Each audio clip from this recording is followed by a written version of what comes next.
The present perfect. An overview.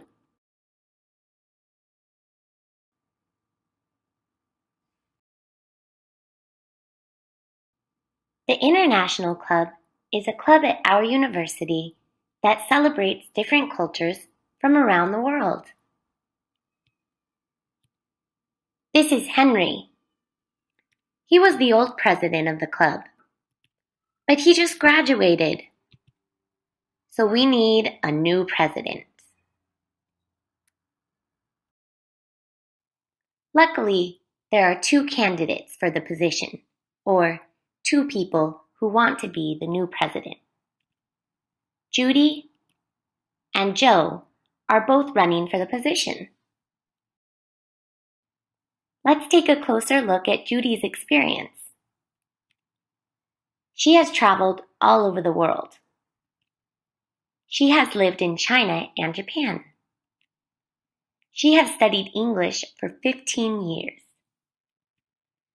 She has been a member of the International Club since 2014.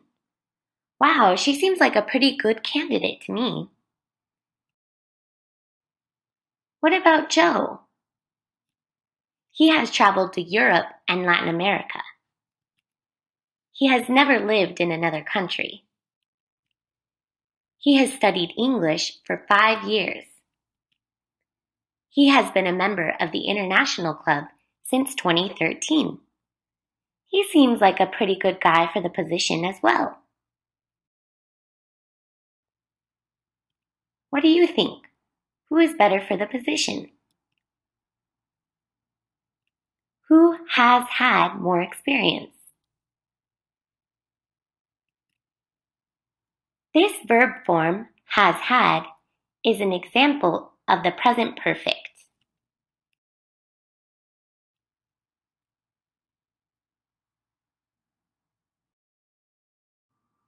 Okay, let's look at how we make the present perfect. We need the verb have or has, and not if we want to make a negative, and a past participle. For example, Judy has traveled all over the world. Joe has not visited every country. They have met friends from other cultures. We use has for he, she, and it, and have for all other subjects, but you already knew that. Traveled, visited, and met are all examples of past participles, also known as verb 3. We can also make contraction forms or shortened forms of the present perfect. Take a look at these examples below.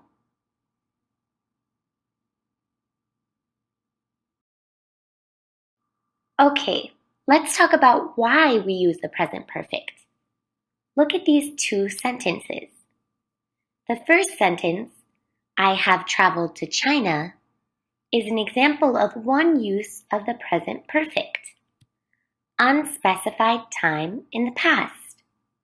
The other sentence, I have lived here for 3 years, is an example of how we can use the present perfect with since or for.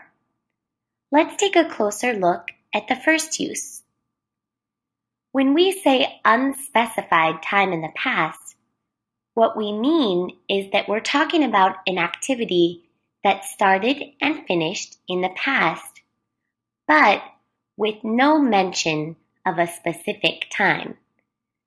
So for example, we can't say last week or yesterday. It's not important when the event happened, but rather it's about life experience. We can also use the present perfect in this way to describe repeated events in the past.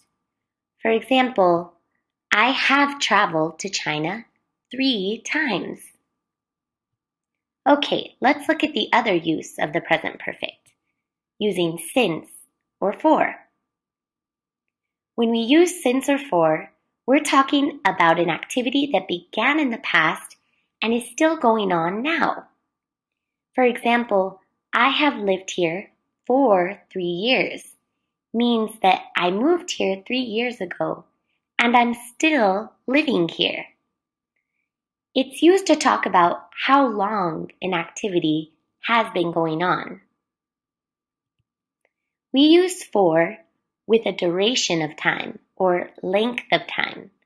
For example, 1 year, 3 months, or 5 days.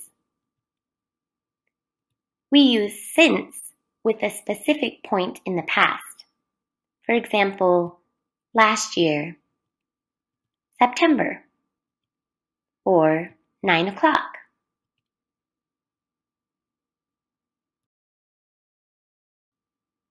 Okay, it's important to remember that these are two different uses of the same verb tense.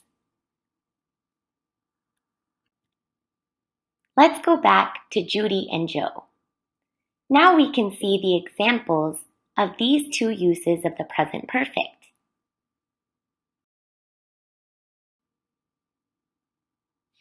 Can you find examples of a completed past event that does not mention a specific time? Yeah, there's one. She has traveled all over the world. We don't know when, and it's not important. What's important is her experience. Yeah, she has lived in China and Japan.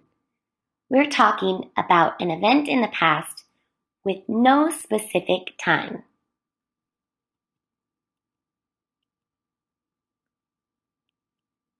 Now, can you find an example of an event that started in the past and is still going?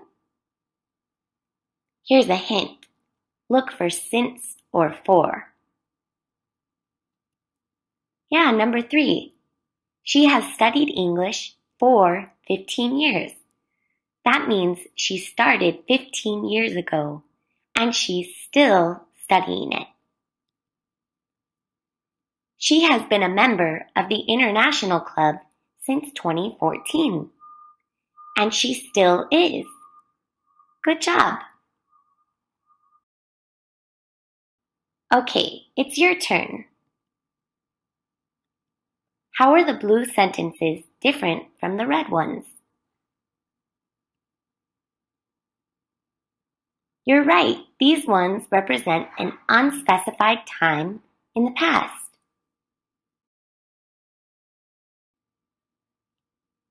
And what about these ones? Yeah, with these ones we use since or for to talk about something that started in the past and is still going. Good job. So, who's your pick for the president of the International Club? And why? I think they're both good candidates. See you next time.